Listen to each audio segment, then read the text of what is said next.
I learned early that love in my husband's family was measured in usefulness. It wasn't said outright, it was implied, in the way conversations paused when I entered the room, then resumed with requests, in the way my name appeared only when something needed handling, in the way my opinions were received with indulgent smiles, as if I were a helpful intern who'd confused herself for management. I married Daniel when I was 28. He was charming in a careful way, never loud, never cruel, always reasonable. He worked in commercial real estate, the kind of job that sounded more impressive than it was, with commissions that arrived unpredictably and excuses that arrived like clockwork. I worked in compliance for a mid-sized financial firm.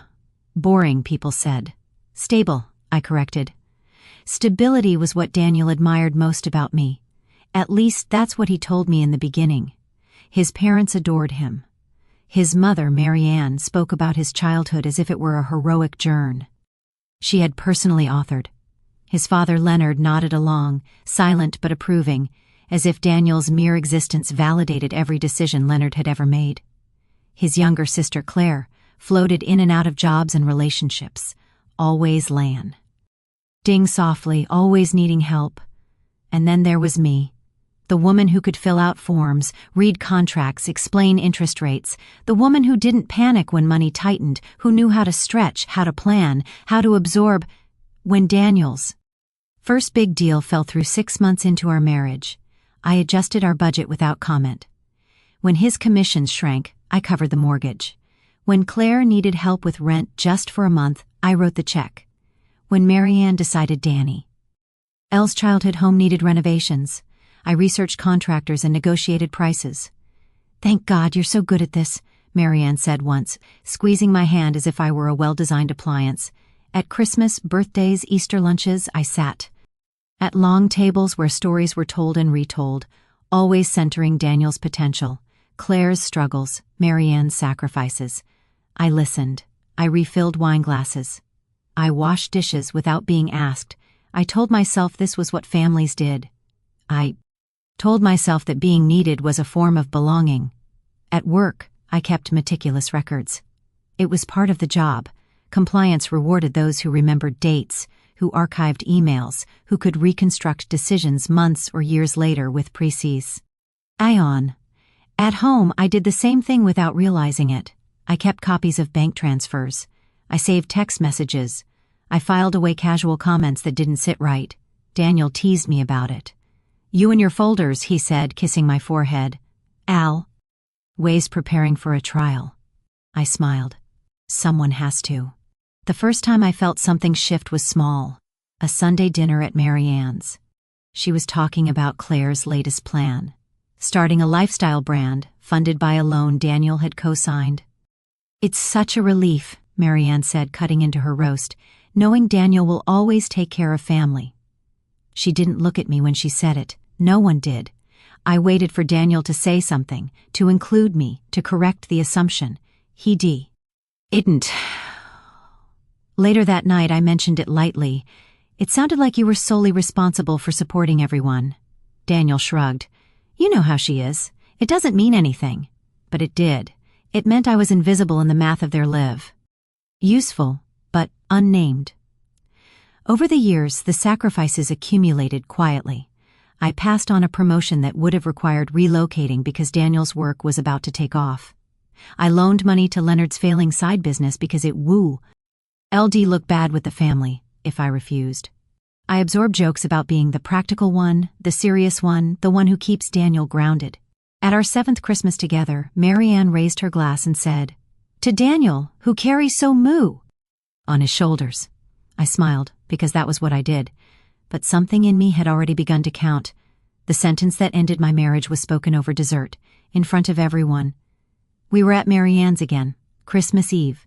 The table was heavy with food and wine and the comfortable arrogance of people who had never been told no. Daniel had been distant all evening, checking his phone, answering questions with half phrases. Claire was complaining about money. Again, her brand had taken off. Investors were short-sighted. Rent was due. Mary Ann sighed and turned to Daniel. Well, I suppose you'll have to sort it out. Daniel hesitated, just long enough. I can't, he said, not anymore. There was a beat of silence. Hen Marianne looked at me. Well, she said, smiling thinly, that's what she's for. Something in my chest went quiet. Not shattered, not exploded, just stopped. Daniel laughed, not nervously, comfortably. Mom, don't, it's true, Marianne Company. She's always been better with money, more flexible. I felt every eye on me, expectant. Amused, Daniel cleared his throat. Actually, he said, and this is the part that mattered, I was thinking it's time we reassessed things. Legally. Legally? Claire echoed. Daniel looked at me for the first time that night. Really looked. His eyes were apologetic in the way people are when they've already decided. I've talked to a lawyer, he said, about separating finances, about options. Marianne's smile widened. Smart boy. I waited for the rest, for the explanation, for the reassurance. Instead, Daniel said, it's probably best if we file for divorce after the holidays. Clean break. The word landed between the PLA. Tes and candles and half-eaten pie. I didn't cry. I didn't ask why. I didn't argue. I nodded once. Understood. Later in the kitchen, as I rinsed plates I hadn't dirtied, Marianne laughed softly. Well, she said, you had a good run. That knee. 8, alone in the guest room, I opened my laptop and began to observe. Divorce, I learned, is a performance. Daniel played his role well. He was gracious in public, wounded in private. He told mutual friends that we'd grown apart, that I was too. Focused on work, that he needed something lighter. His family closed ranks instantly. Claire blocked me. Marianne sent a single text, we'll have our lawyer contact yours. I didn't correct anyone, I didn't defend myself. Instead, I printed bank statements going back 10 years. I highlighted transfers to Daniel's parents, to Claire, to accounts Daniel claimed were temporary. I pulled emails where I'd asked about repayment and received vague reassurances. I saved texts where Neil thanked me for covering things until his next deal closed.